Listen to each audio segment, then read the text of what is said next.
Ben ritrovati, siamo già pronti per vedere una nuova e interessante partita. La partita in questione è stata giocata recentemente in un torneo in Bielorussia. Con il bianco abbiamo il grande maestro Alexandrov e con il nero il maestro internazionale Zarubisky.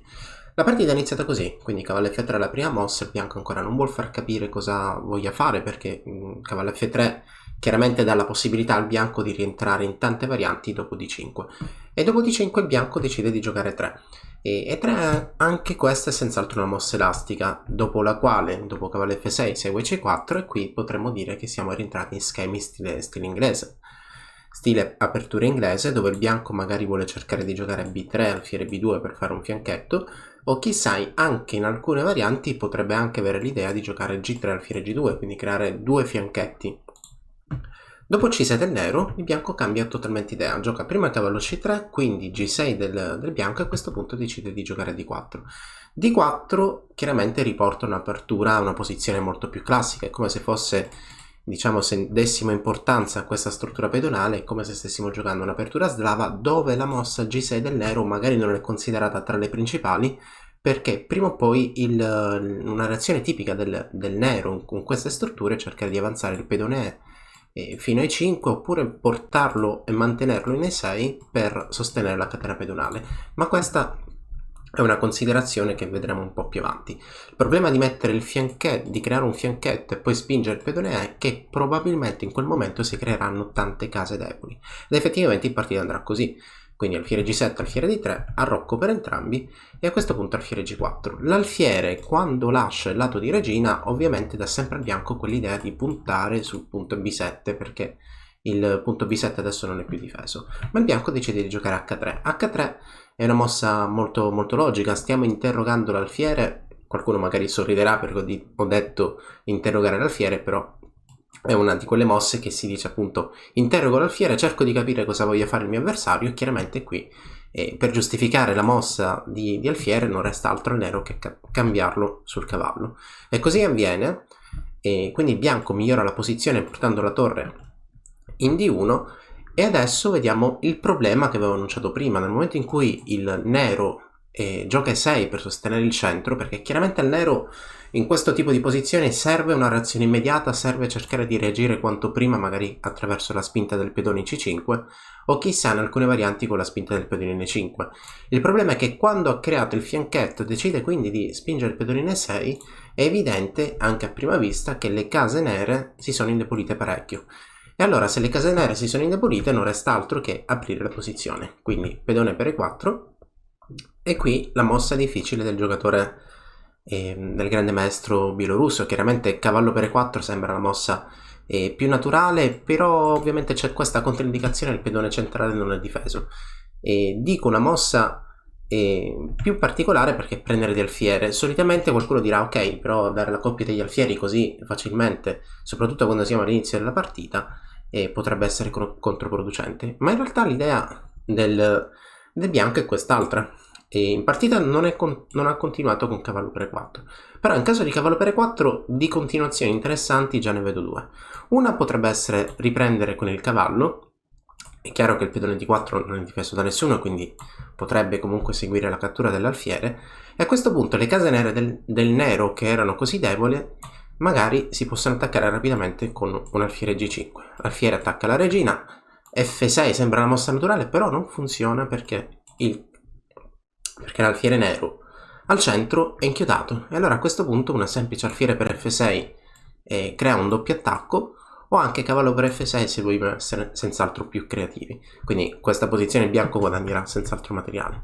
Allora l'alfiere in D4 non potrà andare, quindi il pedone centrale del nero è senz'altro difeso e allora bisogna fare qualcos'altro, quindi la cattura in E4 effettivamente poi aiuta il bianco perché al di là di questa cattura che chiaramente non è possibile, il bianco facilmente riesce a occupare le case nere così come annunciato qualche minuto fa. Quindi il cavallo potrebbe tranquillamente posizionarsi in D6 nella parte di scacchiera dell'avversario, lo sosterremo con un pedone, il bianco sta senz'altro meglio e allora in partita il nero non ha catturato l'alfiere ma ha giocato cavallo D7, quindi alfiere C2 e il bianco si organizza per prendere spazio.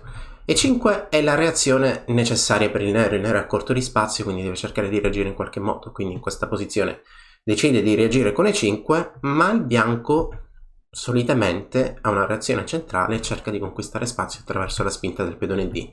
E così avviene, il bianco si ritrova un fortissimo pedone D pronto lì ad andare in avanti, quindi si avvicina mossa dopo mossa alla promozione, e adesso deve cercare di valorizzarlo nel migliore dei modi. Quindi è il momento di riorganizzare i pezzi e di coordinarli verso il lato di regina, verso il lato di donna.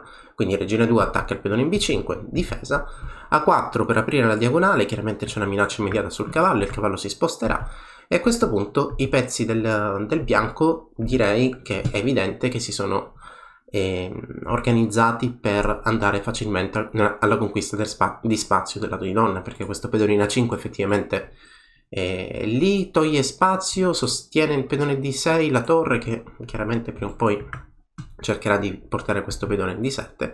La partita prosegue, alfiere 3 attacco la torre. Se intendi migliorare la comprensione del tuo gioco, allora vienici a trovare all'interno dell'Accademia di Matto Scacco.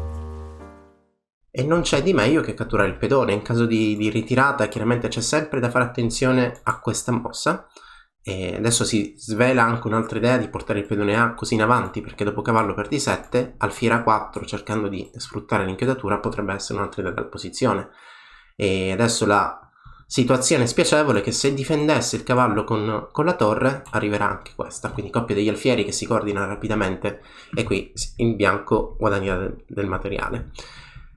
Altra idea potrebbe essere che se non catturassimo questo pedone, semplicemente il bianco, senza calcolare troppo, mette un alfiere in B6, sta meglio, ha più spazio, non ha nulla da temere. Quindi il nero è costretto a catturare il pedone. Intermedia D7 molto bella, perché chiaramente la regina si dice che sia in una situazione di sovraccarico, quindi se cavallo per D7 semplicemente catturiamo la torre, la regina riprende e il cavallo in D7 resta senza difesa. E allora se la regina è in sovraccarico, dopo D7 non resta altro che muovere la torre. La partita continua in questo modo e dopo regina C4 il giocatore con il nero decide di arrendersi, ma cerchiamo di capire il perché. Allora, quali sono le minacce del bianco? Direi che il bianco è già pronto, nei peggiori dei casi, anche a recuperare questo pedone con facilità, perché potrebbe cercare di giocare un alfiere di 3 e puntare subito su quel pedone, ma chiaramente il punto forte della posizione è senz'altro il punto in D7, quindi questo pedone deve essere sostenuto per promuovere. Come poter promuovere? Una mossa interessante potrebbe essere alfiere B3, che in coordinazione con la regina punta F7, e allora non permetterà a questa torre di intervenire, perché la minaccia potrebbe essere semplicemente, se io giocassi una mossa qualsiasi tipo H6, posizionerò un alfiere in B3, e in caso di una mossa qualsiasi, che chiaramente in questo momento non ha molto senso da parte del nero, c'è l'idea tattica regina per F7, e dopo la cattura semplicemente promuovo. Ok, ci saranno dei cambi, il bianco guadagnerà del materiale, il bianco è un grande maestro, questa posizione sicuramente riuscirà a vincerla. Ok, vediamo rapidamente la partita dall'inizio, evidenziando le parti più importanti. Quindi in questa posizione il bianco non vuol far capire al nero cosa voglia fare, che tipo di apertura impostare, ma dopo G6 decide di giocare D4. A questo punto la scelta importante del nero è giocare alfiere G4, perché il bianco l'attacca, e per giustificare la mossa dell'alfiere abbiamo detto che bisogna cambiare. Quindi cambiato, raggiunta questa posizione, le case nere del nero sono deboli nel momento in cui si spinge il pedone E, e quindi al bianco non resta altro che aprire la posizione, e dopo la reazione normale E5 il bianco prende spazio e quel pedone in D è molto forte, e a questo punto non resta altro che cercare di valorizzare il pedone in D e portare tutti i pezzi sul lato di donna. Quindi l'avanzata del pedone A ha esattamente l'idea di portare un alfiere in A4 e creare qualche fastidio. Quindi la posizione continua in questo modo, D7 intermedia molto bella, la regina nera in sovraccarico, e a questo punto quando la regina si sposta non resta altro che migliorare i propri pezzi. E questa è la posizione finale raggiunta, dove il nero ha deciso di arrendersi. E ora, per continuare, che cosa posso fare? Beh, innanzitutto ti consiglio di iscriverti al nostro canale in modo tale da non perderti le nuove video lezioni. E poi puoi vedere il video che è stato più cliccato in questa settimana. Ci vediamo, ciao!